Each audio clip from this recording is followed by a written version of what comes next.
السلام علیکم، بسم اللہ الرحمن الرحیم۔ دوستو، اپنا 1992 کا ورلڈ کپ جیتنے کے بعد اب 2023 آ گیا ہے۔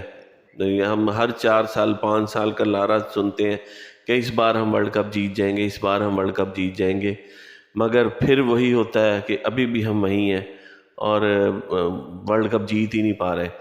پتہ نہیں کب جیتیں گے، جب ہم بوڑھے ہو گئے ہیں، پتہ نہیں فوت ہو جائیں گے تب جیتیں گے۔ یہ اتنی ڈس اپوائنٹمنٹ ہوئی ہے، اور ہر 4 سال کے بعد ہمیں یہی یقین دہانی کرائی جاتی ہے کہ اگلے سال یہ ہو جائے گا، 4 سال بعد ہم ورلڈ کپ جیت جائیں گے، اور ان کے پاس 50 اوور کے کھلاڑی نہیں ہوتے۔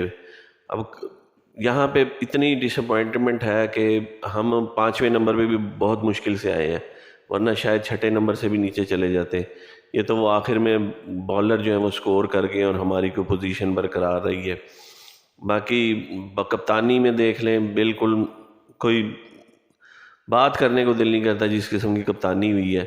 ہمیں بھی تھوڑی بہت کرکٹ کی سمجھ ہے، اس کے بعد کپتان کے بعد اگر آپ اس کا جو آسرا ہوتا ہے بالنگ، ہمیں یقین ہوتا تھا کہ ہم 270 180 بھی کرتے تھے تو ہمیں بالنگ جتوا جاتی تھی۔ اب تو بالنگ بھی یہ بس ایسے ہی لگ ہی نہیں رہا تھا کہ یہ، یعنی کہ سب سے تھکی ہوئی ٹیم سری لنکا سے ہم جیتے ہیں، یا وہ اپنا آئرلینڈ سے جیتے ہیں، ہالینڈ سے جیتے ہیں، یہ انگلینڈ جو سب سے تھکی ہوئی مار کھا رہی تھی اس کو ہم نے اسے ہم ہار گئے۔ اس کی بالنگ، ہماری بالنگ لائن نے بہت مار کھائی ہے۔ اور سپنر کا تو آپ نام ہی نہ لینا، وہ تو 4 سال سے سپنر پرفارم ہی نہیں کر رہا۔ وہ پتہ نہیں کس بیس پہ شاداب کو کھلائی جا رہے ہیں، نہ اس کی سپن ہمیں سمجھ آتی ہے، نہ اور وہ T20 میں بھی مجھے تو نہیں لگتا وہ کسی کار۔ بس سپنر کا مطلب ہوتا ہے کہ تھوڑی مسٹری ہو، کوئی سمجھ ہو۔ اگر آف سپن میں دیکھیں پاکستان کے ثقلین مشتاق سے بڑا مجھے نہیں سمجھ آتی دنیا میں کوئی آف سپنر ہوگا۔ اسی طرح عبدالقادر ہو گئے، مشتاق، ہم لیگ سپنر میں ہمارا اتنے بڑے بڑے نام، اور سعید اجمل جیسے سپنر، اور آج ہمارے پاس کوئی سپنر ہی نہیں ہے۔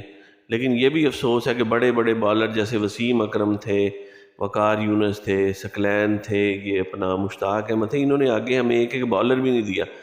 شعیب اختر جو ہے نا وہ بھی آگے بالر نہیں دے سکے۔ یہ بالر بیچارے زور لگا لگا کے ٹیپ بال کے بالر بھرتی کیے میں، وہ T20 میں تو چل جاتے ہیں 50 اوور میں، اور وہ ٹیسٹ میں وہ نہیں چلتے۔ تو باقی یہ ہے کہ بیٹنگ میں تو ہمیں کبھی بھی امید ہی نہیں رہی تھی، کبھی چل جاتے تھے کبھی نہیں۔ بیٹنگ کو تو اب چھوڑے نا، باقی کپتانی میں، بالنگ میں، سپن میں، فاسٹ بالنگ میں سب نے مایوس کیا ہے۔ تو اب بھی اگر یہی حالات رہے تو اگلے 4 سال بعد بھی یہی رزلٹ میں دے سکتا ہوں۔ اگر آپ تقریر نکالیں سرفراز کی 2019 کی اور میرے خیال میں بابر اعظم کی، کوئی فرق نہیں ہوگا، یہی ان کے الفاظ ہوں گے کہ ایک جیسی کارکردگی ہے۔ تو اس کا مطلب ہے کہ ہمارا مائنڈ سیٹ تبدیل ہونے کی ضرورت ہے۔ والسلام، شکریہ۔